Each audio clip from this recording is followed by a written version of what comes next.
Hey bookworms, I'm Addison Bray, your junior Miss Disney Cosmos, and today our social media challenge was who inspires you? Well, that's an easy question for me. The person that most inspires me in my life is Dolly Parton. She created the Imagination Library and it helped inspire my love of reading. And she's also known as the Book Lady, and I want to be known as the Book Lady someday too. Which is why today's story is who is Dolly Parton?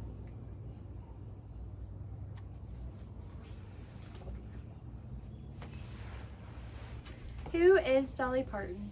In Knoxville, Tennessee, in 1956, a tiny girl with freckles stood alone and stared at the microphone. She was about to sing on the radio for the first time. She glanced at her Uncle Bill off stage and then looked out at the crowd. She was scared, all those eyes staring at her. Was a shy 10-year-old country girl ready for this? There were so many people here, and thousands more would be listening on their radios. It was her dream to do this, but now she wanted to run off the stage. Still, she knew this might be her only chance. She also knew her family was counting on her. She took a shaky breath and began to sing. Her voice was thin and wobbly. Slowly, it grew stronger. Soon, she was belting out her song. Almost before she finished, the crowd began cheering and clapping. They loved her. They loved her singing, and they wanted more. From that moment, Dolly Parton wanted more too. She wanted to be a star. Dream big and big things can happen. Those words would guide her throughout her life. Even though she's only about 5 feet tall, Dolly stands out in any crowd with her curvy figure, glittery clothes, and big blonde wigs. Dolly likes how she looks. She doesn't care what other people think. She's always been true to herself.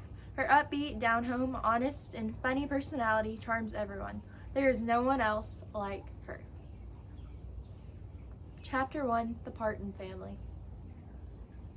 Dolly grew up in a large, poor family in Tennessee. Avie Lee Owens and Robert Lee Parton, Dolly's parents, married in 1939 when Avie Lee was only 15 and Lee was 17. They rented a log cabin far out in the woods. Avie Lee hated it and moved back with her parents. There she had her first baby, Willadine. After a year, Avie Lee and Lee got back together. They moved into a rented shack in the foothills of the Smoky Mountains. Lee was a hard-working farmer. He grew tobacco, beans, corn, potatoes, and turnips, but he was a sharecropper. Sharecropping meant that Dolly's dad didn't own the land and had to share about half of the money from his crops with the landowner. It was a hard way to support a family, and soon after baby David came along, and then another, Denver. By now, the 5 Partons had moved to a one-room cabin on the banks of the Little Pigeon River in East Tennessee. They didn't have any electricity, running water, or an indoor bathroom. On one snowy winter night, somebody went to go get a doctor. Avie Lee's 4th baby was on the way. Doc Thomas rode on horseback to the cabin where Dolly Parton was born on January 19, 1946. The Partons had no money, so they paid the doctor with a bag of cornmeal. That was a good trade. While Dolly was growing up, the Parton family moved several times. Once they lived so far out in the woods that their nearest neighbors were 2 miles away. The Partons had no radio, newspapers, or TV. They counted on their neighbors for news or help in tough times. To go visiting to church or to school, they had to cross a river on a rope bridge and walk. When Dolly was 4, the Partons bought a farm. It was run down, but it was theirs. They stayed there until Dolly was 10. 3 or 4 Parton kids slept in one bed with all their clothes on.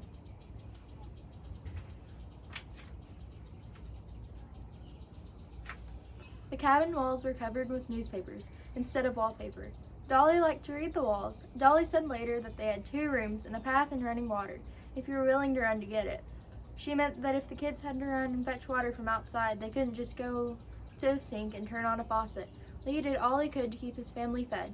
He fished and hunted, and everyone ate what nature provided: rabbit, squirrel, groundhog, turtle, or bear. He grew vegetables and kept bees. Almost the only foods that bought were coffee and sugar. Avie Lee worked really hard too. Canning, pickling, making clothes, and caring for the children.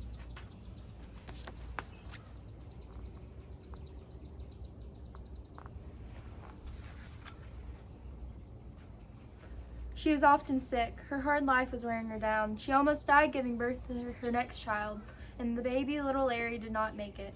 Losing Larry was terribly sad for everyone, but especially Dolly.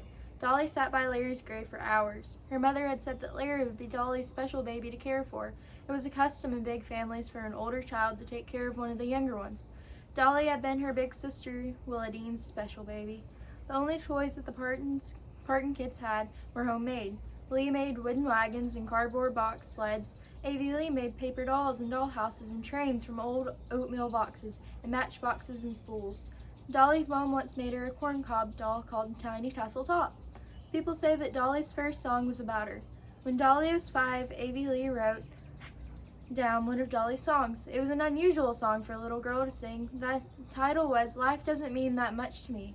Many of Dolly's relatives loved music. Her grandfather was a preacher who also taught and wrote music. Dolly's great-grandmother played an instrument called the Duckelmeyer and made up songs. She sang old Irish and British style folk music. Music was a big part of life for the people of the Smoky Mountains. Early on, everyone in Dolly's family noticed how musical she was. Her grandfather Jack said Dolly started singing as soon as she quit crying. She also loved singing with her sisters in church. Dolly sometimes forced her sisters Stella and Cassie to sing back up to songs she had made up. Dolly put a tin can on a stick and pretended it was a microphone. The porch was a stage. She put on shows for the chickens and any of her brothers and sisters she could trap. Her biggest dream was to be on the Grand Ole Opry, the famous country music radio show. Already, little Dolly dreamed big. Chapter 2, Country Roots. Dolly's parents didn't have much for their kids. They worked so hard just to survive. It was a struggle to buy new shoes each year for 12 children. The Parton kids invented their own fun. Dolly remembered tying June bugs to a string and calling them electric kites. The kids were outdoors all the time. They ran barefoot all summer. Dolly was a tomboy. Once Dolly jumped over a fence and cut her foot so badly her toes were barely hanging on. A.V. Lee sewed them back on and they healed fine. The Parton girls used purple pokey berries to paint bracelets and wristwatches on their arms. They painted what they called Jesus sandals on their feet and pretended to be people from the Bible. Dolly wanted to work in a beauty salon. Pokey berries made good lipstick. Her mother didn't always approve. Dolly knew she did not want to stay on the farm. She hated working in the fields. Dolly thought of an escape plan. She got her brothers and sisters to help her dig a hole. For months they kept on digging. Dolly's plan was to dig all the way to China.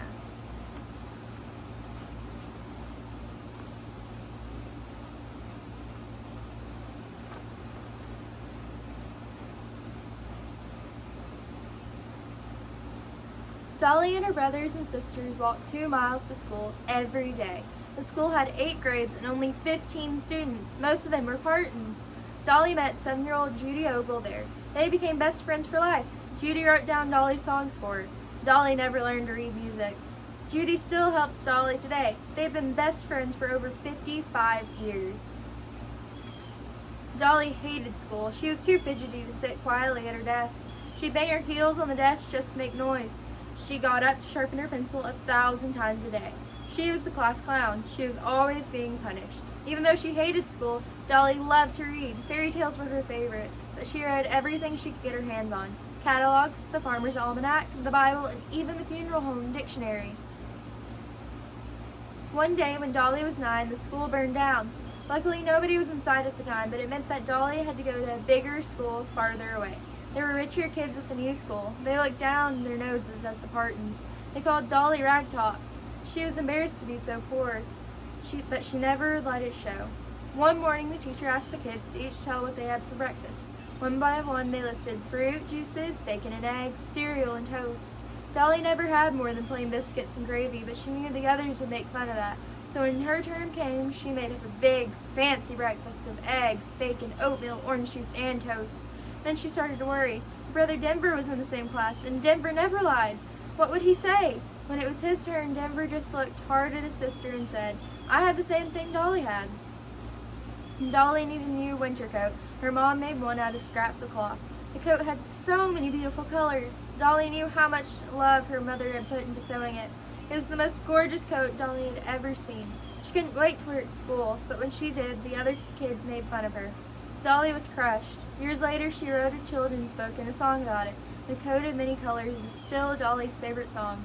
Her dad cried when he first heard it. Chapter 3, Radio Days. No matter what the kids at school thought, Dolly's family was always proud of her. They saw that she was special and talented, and they did a lot to help her succeed. Uncle Lewis noticed Dolly singing all the time and playing a guitar she had made for herself. When she was about 8, he gave her a guitar. It was an old one, but it was real. Dolly's Uncle Bill Owens was a musician. He wanted to help Dolly too. He got her a chance to sing on the Cass Walker radio show in Knoxville, Tennessee, 40 miles away. Dolly had wanted to be on that show since going there on a class field trip. Cass Walker watched the small 10-year-old stand up to the microphone and sing a church song. The audience loved her. Cass hired her on the spot. Dolly sang on the show on Saturdays, during vacations, and all summer. Sometimes she even skipped school to perform. Soon Cass Walker also had a TV show, and Dolly got to be on it. But Dolly's family couldn't watch her because they didn't have a TV. Once Cass Walker did a publicity stunt before his show. He dared people to climb a 50-foot pole to get a $50 bill at the top. The pole had grease on it and was very slippery. No one could do it. Dolly had an idea. After she got herself all wet, she rolled all around in sand. Then she scooted right up the pole and grabbed the money. It was enough to buy her family a TV. What would Dolly have done without her family? Uncle Bill drove Dolly to her shows. Uncle Lewis took Dolly to make tapes of her songs and sent them to record companies in their Grand Ole Opry. Uncle Bill helped Dolly to write a song, Puppy Love. Another Uncle John Henry paid for Dolly and her grandmother to go to Louisiana so Dolly could record the song in a studio there. It was the first time either of them had ever been out of Tennessee. It was a hard trip. They missed a bus in Alabama. What would they do now? They didn't even have money for food. Somehow Dolly and her grandma got to the studio and back, and the record was made.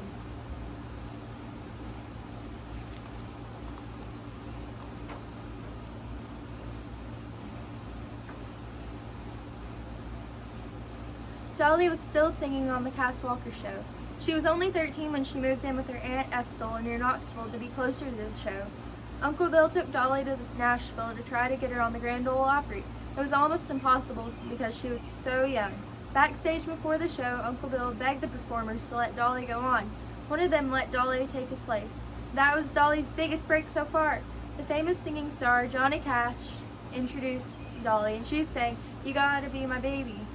4,000 people were there. She had 3 encores. Dolly's dreams were coming true. Uncle Bill and Dolly made more trips to Nashville. They wrote songs together for a music company. They made a record for Mercury Records in 1962, but it didn't do that well. They were barely making enough money to get by. Dolly wanted to go home to graduate from high school just to show she could.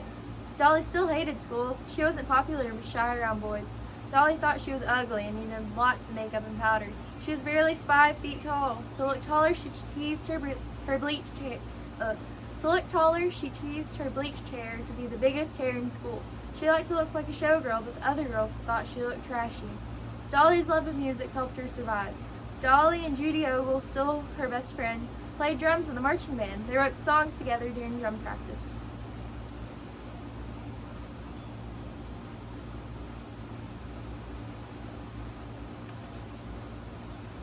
In 1964, Dolly graduated from Sevier County High School.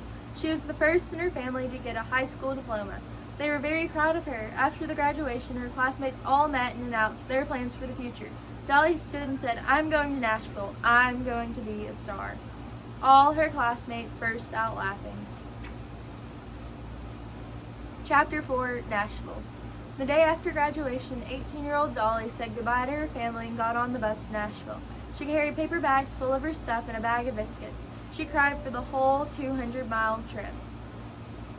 Dolly moved in with her Uncle Bill and his wife and baby until she could get work and find a place of her own. On her first day in Nashville, Dolly was waiting for her laundry in front of the wishy-washy laundromat when a handsome stranger called out to her, "Y'all gonna get sunburned out there, little lady?" Dolly was such a country girl, she didn't know she couldn't speak to strangers. That was how she met Carl Dean, her future husband. They started dating, but then Carl joined the Army and was away for 2 years. Dolly's best friend Judy was away in the Air Force. Dolly was terribly lonely and homesick. Meanwhile, Uncle Bill helped Dolly meet more people in the music business. Every day, Dolly knocked on doors and tried to give away tapes of her songs. No luck. She took waitress and office jobs to get by. Dolly finally got work singing on a local TV show at 5 a.m. every morning. Paid enough for her to rent her own place, but Dolly had hardly any money left over for food. Sometimes she ate ketchup, mustard, and water soup. Dolly was so hungry that she went into hotels and took leftovers from trays that people had put in the halls. On a visit home, everyone was shocked how skinny she was. Dolly and Uncle Bill headed out in his old station wagon to find places where they could perform. They often slept in the car. Uncle Bill in front and Dolly in back. They played in bars, some places had chicken wire to protect performers from things thrown by the audience. Dolly was exhausted but still managed to write songs every day. She wrote over 100 songs in 3 years, some of them with Bill. Dolly didn't just write love songs, she wrote about the ups and downs of country life, motherhood, children, mental illness, poverty, birth, and death. Less than 2 years after high school, Dolly got to record with Bill for Monument Records, an important record label in Nashville. The records didn't do well, but Dolly was asked to appear on a TV show, Chicago Bandstand. Dolly flew there. It was her first time on an airplane. Dolly hated it. She never wanted to fly again. She still doesn't like it today. Slowly, Dolly was learning the business of music, as well as writing and performing. Famous country singers Hank Williams Jr. and Kitty Wells recorded 2 of Dolly's songs. Dolly sang backup on a hit record for a well-known singer named Bill Phillips. Her name wasn't on the label. People wondered who had the clear mystery voice. People were starting to notice Dolly.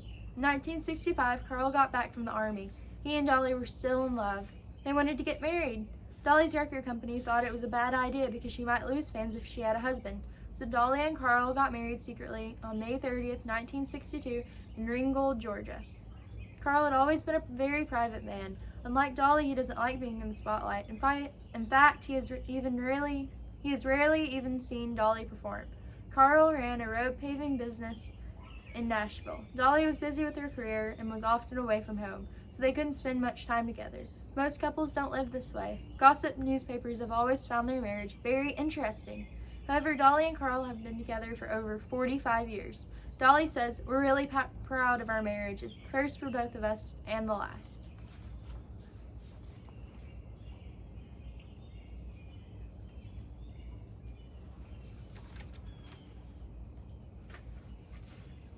Chapter 5, A Star is Born. In 1967, very few country music stars were women. Dolly was ready to fill that gap.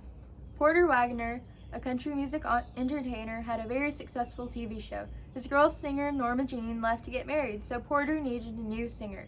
Dolly and about 20 others tried out for the job. Porter liked Dolly's personality, and he hired her.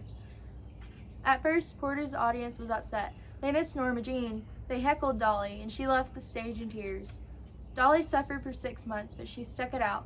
Over time, the audience grew to love her. She ended up working with Porter for 7 years. She later said it was the hardest and worst period of her life, but she also said those years were the most productive and growth-filled ones. Dolly did 100 shows a year with Porter, plus recording sessions. They might take 2 TV shows in an hour. Porter was hospitalized for stress more than once. Dolly got only a few hours sleep each night. Sometimes she slept in her makeup and wig so she could get back to work early the next morning. Even with this schedule, she kept writing songs. Over the course of her career, she has written over 3,000. Dolly learned a lot from Porter Wagoner. He taught her to be professional and to always look like a star. In 1967, Dolly recorded a duet with Porter for RCA Records. It was in the top 10 country recordings. 13 more hit duets followed and many awards. Dolly made enough money to buy a Cadillac. It was a big, fancy car and very exciting for a country girl. She had never ever had a car before and was a terrible driver, which made it even more exciting. Then Dolly was asked to record an album without Porter. This was an amazing chance. Dolly drove her new car to the recording studio and crashed it into a brick wall in the studio parking lot.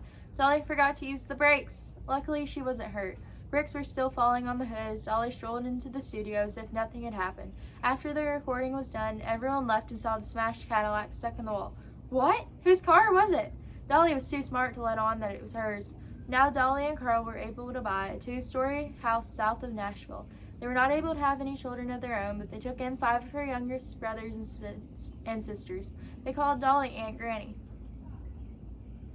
Dolly's sister Stella took care of the kids while Dolly worked to support everybody. Only 3 years later, after she first went to Nashville, Dolly's hometown declared Dolly Parton Day. 7,000 people in Sevierville came to a parade in her honor. Some of her high school classmates must have been in the crowd. They didn't laugh at her now. Dolly was doing exactly what she said she would. She was becoming a star. Dolly had a new hit album, Hello, I'm Dolly. The song Dumb Blonde was on that album. The words said, "'Cause this dumb blonde ain't nobody's fool." Dolly was talking about herself because she certainly was nobody's fool. In 1968, Dolly's album, Just Because I'm a Woman, was another hit. Dolly often sang about strong women. Ideas for songs often came to Dolly at night. By morning, she might have 10 new songs. There were songs about memories, feelings, country life, and the hardships of being poor. She wrote songs about her own problems, too. She said as soon as she did, the problems went away. Dolly liked to sing tearjerker songs that could make people cry. One song, Silver Sandals, was about a crippled girl who swaps her crutches for silver sandals so she can climb the golden stairs to heaven. At age 23, Dolly's long-held dream came true. She joined the cast of the Grand Ole Opry. Porter and Dolly did more duet albums, TV, and concert. Porter also was Dolly's manager. He had wanted her to become a star, but now she was getting to be a bigger star than he was. Songs that she wrote were more popular than his. That wasn't easy for Porter. In 1971, Dolly had a #1 country hit, Joshua. It was a touching song about a lonely man and woman who fall in love. The same year, Dolly sang Coat of Many Colors about the beautiful coat Avie Lee had made her not so long ago. In 1973, she had her biggest hit so far, Jolene, about a beautiful woman who takes away someone else's sweetheart. Things were happening fast. In 1 year, Dolly came out with 5 albums. 2 of them were duets with Porter. All were big hits. Suddenly, Dolly had money, lots of money. She was able to buy her parents a house and her mother her first car. Meanwhile, Dolly and Porter were not getting along. They fought and yelled at each other. Finally, they split up. Porter was bitter, but not Dolly. She was grateful to Porter for all that he had done. She wrote a song about him, I Will Always Love You. It was a #1 on the country charts.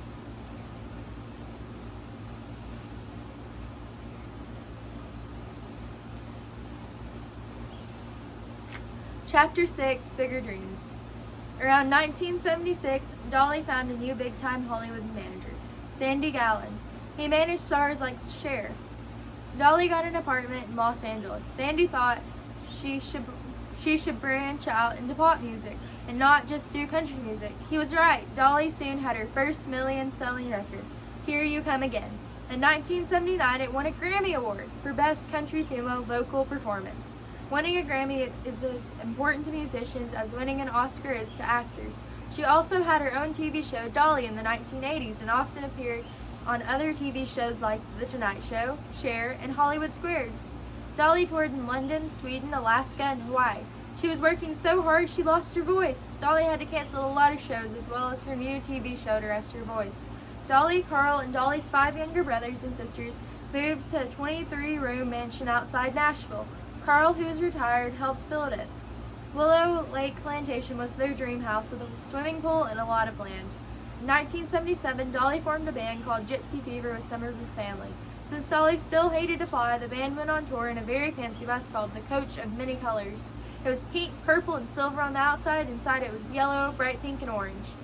There was a kitchen, a dining area, a shower with a tiny tub, a lounge, a private suite with a queen bed, and a prayer altar, and bunk beds for the driver and guests. The bus also had closets for wigs and costumes, and a cosmetic area. Dolly liked staying in the bus much more than in a fancy hotel rooms. Dolly and Gypsy Fever had to fly, though, to perform in England. The British people loved Dolly. She even performed for and met Queen Elizabeth II of England. Dolly said that the Queen wore just as much jewelry as I did, though maybe she was a little tastier with it. Even meeting the Queen, Dolly wore a big blonde wig and dressed as flashy as usual. Dolly liked herself the way she was. She joked, it takes a lot of money to look this cheap. Dolly continued to put out many more big hits and collect many awards for her special mix of pop and country. She said, I'm not leaving country, I'm just taking it with me. In 1978, she was named Country Music Association's Entertainer of the Year. She wasn't just a star now, she was a superstar. Stardom came with problems. Porter Wagner was unhappy that she was getting a share of Dolly's success. He badmouthed her and sued her for a lot of money. There were battles in court which wore Dolly down. Gossip magazines were hard on her because she was gaining weight. Dolly loved her fried chicken, especially when she was under stress. But Dolly still kept on dreaming. She was a singing star. She was a TV star. What else could she do? What about movies? What about Hollywood? Chapter 7, Hollywood Dolly. Dolly never thought of herself as a movie star. She was offered a role she couldn't refuse, playing someone very much like herself. The famous actress Jane Fonda sent her a script for a movie that would be called 9 to 5. It was a comedy about 3 women who worked for a terrible boss and how they get even with him. Dolly played a secretary, Dora Lee, who at the end of the movie becomes a country western singer. On the first day, Dolly arrived at the film studio in Los Angeles with the entire script memorized. Not just her own part, everybody else's too. Dolly thought movie making was fun, and she threw herself into it. Every day she came to work at 4 a.m. in full makeup and wig. Then a studio makeup artist would completely redo her makeup for the cameras. Dolly wrote a theme song for the movie on the back of her script. The song was also called 9 to 5. When the movie came out in 1980, the song became #1 on the pop and country charts. The movie was a box office hit too.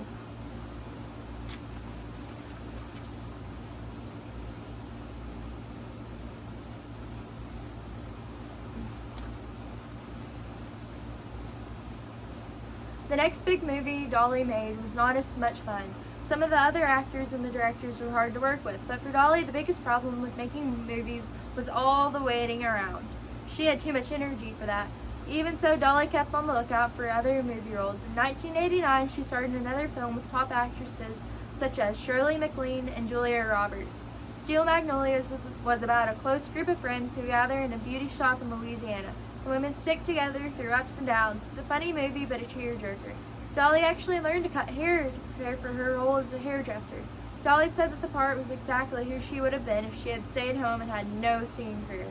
Other movies Dolly starred in included Rhinestone in 1984, Straight Talk in 1992, and Joyful Noise in 2012, with the singer and actress Queen Latifah. In 1980, Dolly signed a big contract to do shows for 6 weeks a year in Las Vegas, Nevada. Las Vegas hotels host flashy shows with major stars. Dolly's shows were spectacular in spite of voice trouble and weight problems. Unfortunately, Dolly was trying to do too much. Her health was suffering and she felt really low. She didn't even feel like playing her guitar or writing songs for months. She needed a vacation, someplace quiet and far away, maybe Australia. However, when she arrived in quiet, faraway Australia, Dolly was mobbed by screaming fans. To escape, she rented a little houseboat off a remote island. That sounded peaceful. However, her boat was caught in a huge storm. Dolly's high heels were washed overboard, and Dolly almost went with them. The vacation was not a vacation at all. Dolly returned to the United States to do a 35-show tour. She was overtired and often sick. In 1982, Dolly ended up in the hospital for some minor surgery. She knew she had to learn to take better care of herself, but she just couldn't slow down. Dolly made a very successful Christmas movie for TV, A Smoky Mountain Christmas, in 1986. The story was sort of like Snow White and the Seven Dwarfs, but the story was also in part about Dolly herself. It told of a lonely, stressed-out singer who retreats to a log cabin in the mountains and finds 7 orphans there. Dolly wrote many of the songs in the movie. In 1988, Dolly had a new TV variety show on ABC, Dolly. It did well at first, but it seemed outdated. The jokes were a little too corny, and Dolly and her guests seemed as if they were trying too hard to have fun. The show was a disappointment to Dolly, except for the appearance of one very important guest, Porter Wagner. Dolly and Porter had a wonderful TV reunion. Dolly put aside their old arguments and treated him with all the respect due to the man who played such an important part in her career. Of course, Dolly still was churning out hit pop songs, but now Dolly wanted to return to her roots in country music. She recorded an album of country and folk music with singers Emmylou Harris and Linda Ronstadt. It was called Trio and was nominated for the Album of the Year Grammy Award and won the Grammy Award for Best Country Performance by a Duo or Group with Vocal. Partly because that music was the kind she'd grown up with, Dolly said getting that Grammy was a high point in her life.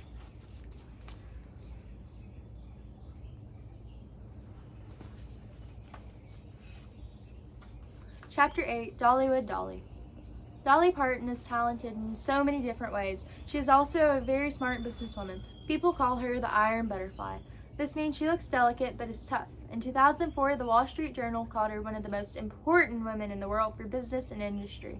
Dolly runs a huge group of businesses called Dolly Parton Enterprises. She has had her own record, movie production, and music publishing companies. She even owns theme parks. She has invested in real estate, restaurants, dinner theaters, radio station, farm equipment, hardware stores, garden centers, and macadamia nuts.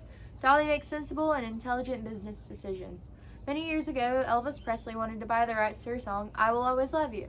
Elvis would have owned it, but Dolly said no. Since then, she has made millions of dollars on just that one song. Many performers have recorded it. The version by Whitney Houston is the most famous. According to Dolly, that one has made so much money that Dolly could have bought Graceland, Elvis's home. Of all her businesses, Dolly is proudest of Dollywood. This is her theme park in Pigeon Forge, Tennessee, near where she grew up. It's like a big country fair. There are merry-go-rounds, roller coasters, and bumper cars. There's a theater where some of Dolly's relatives perform. Nearby, people call Dolly skillbillies, demonstrate country skills like blacksmithing, weaving, glass blowing, and leatherworking. There's even a steam-powered sawmill and a life-size mountain homestead. The Southern Gospel Hall of Fame is there too. Nearby is Dollywood Splash Country, Tennessee's largest water park, and Dolly's Dixie Stampede, a dinner theater she touts is the most fun place to eat in the Smokies. With over 4 million visitors a year, Dollywood and Splash Country have created a lot of jobs for local people. Money from the parks helps fund the Dollywood Foundation. It is a charity that inspires kids to read and stay in school.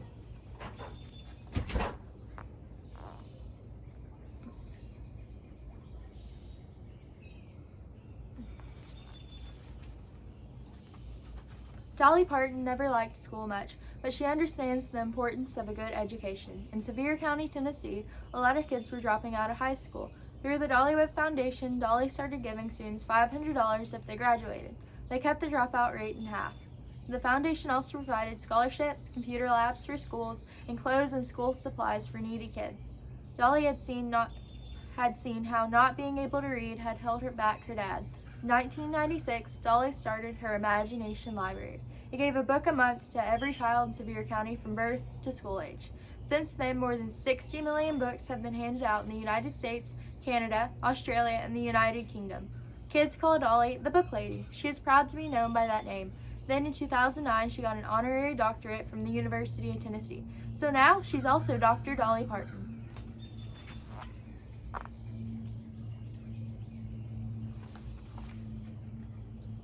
Dolly has supported the Red Cross, HIV/AIDS charities, a hospital charity, and charities for animals like the American Eagle Foundation. She believes in the rights of gay people to marry and says so, which caused her trouble with some fans.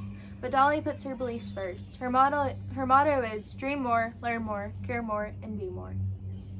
Chapter 9, The Living Legend. The Living Legend Award from the Music City News has been given out to many of Dolly's heroes like Johnny Cash and Tammy Wynette. In 1994, Dolly won it. That same year, while still making hit records, she published an autobiography, a children's book, and started her own recording label, Blue Eye Records. She worked with other stars, young and old, such as Loretta Lynn, Neil Diamond, and Billy Ray Cyrus, whose daughter Miley is Dolly's goddaughter. Dolly is never afraid to try something new. She has worked with non-country artists like Rod Stewart, Elton John, and Norah Jones. She did an album of patriotic songs called Forgotten Country. She also did albums that include 60s hits like John Lennon's Imagine. Dolly went back to her roots again and made very successful bluegrass albums. She even sang a bluegrass version of Carl's favorite Led Zeppelin song, Stairway to Heaven, though Carl was honest and told her he didn't like it. Between recording sessions, Dolly and Carl sometimes got away with their dog in a camper van, staying in motels and eating in diners. Dolly would go into size. She wore no makeup. However, even when she wasn't working, Dolly couldn't stop being creative. On one 3-week vacation, Dolly wrote 37 songs. In 1999, Dolly was inducted into the Country Music Hall of Fame. Usually the award is given to people at the end of their career, but not Dolly. She was only 56 and she was just getting rolling. In her acceptance speech, Dolly joked, "I thought you had to be ugly or dead to get in." Sadly, a short time later, Dolly's father, Lee, died at age 79. She said he was the best daddy a bunch of kids could ever had. Dolly dedicated an album to him, Little Sparrow. Only 3 years later, Dolly's mom, Avie Lee, died and was buried next to Lee. How wonderful that her parents lived long enough to see Dolly's big dreams come true. Far more than a popular performer, Dolly has come to be valued as a national treasure. In 2004, Dolly received her second Living Legend Award, a medal from the U.S. Library of Congress. It honors people who have made America a better place, like children's book author Maurice Sendak, astronaut Sally Ride, General Colin Powell, cellist Yo-Yo Ma, and entertainer Bill Cosby. Then in 2005, Dolly was invited to the White House, where President George W. Bush would present her with the National Medal of Arts. In the United States, it's the highest award an artist can receive. But Dolly had to pick up her award later. She was doing a concert in Oklahoma, and as always, performing for her fans came first. Chapter 10, Still Dreaming. From the beginning, Dolly Parton wanted to perform live for a crowd. The joy of sharing her music has never left her. She says, "It's a love fest with me and my audience." Her fans give her energy. She has toured almost every year since 2002. In 2011, she had a very successful tour in Australia. You might wonder why people halfway around the world from Tennessee would be so crazy for a country music star. Dolly's honest personality and her songs are universal. Everybody experiences the same kinds of joy and pain in life. Dolly is still recording, writing, touring, and appearing on TV. Recently, she published a book, Dream More, where she shares her thoughts about life. She still looks glitzy, but is as down to earth as ever. No one works harder, and no one has more fun. She has a million ideas and always keeps a pencil and paper handy to write them down. Dolly Parton is still dreaming big.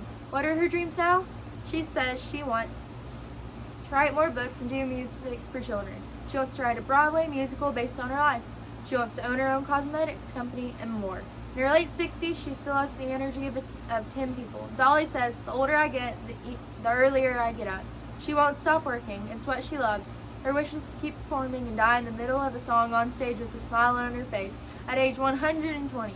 Dolly Parton has made a lot of money and given away a lot of money. Famous around the world, she has never strayed far from her roots. On the lawn in front of the courthouse in Sevierville, Tennessee, there is a life-size bronze statue of her. It was put there by people who know her best. The statue is a barefoot Dolly in rolled-up jeans sitting on a rock with her guitar, dreaming. Thank you so much for joining me today, bookworms, and have a great rest of your day. And like Dolly says, always keep on dreaming.